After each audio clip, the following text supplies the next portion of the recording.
আমি ক্লাস 9-এ পড়ি এবং স্কুলে পর্দা করে যাই, কিন্তু ক্লাসে ঢুকে পর্দা করতে পারি না, প্রধান শিক্ষক নিষেধ করে এবং বলে যে শিক্ষক পিতার সমতুল্য, এবং বলে যে মুখ থেকে পর্দা সরিয়ে ফেলো।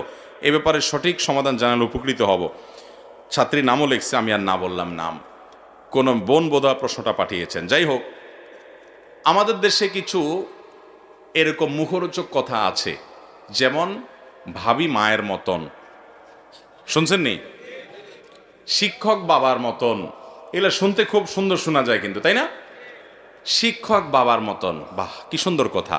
পত্রিকার পাতা খুললে আমরা দেখি, দেখি কি দেখি না?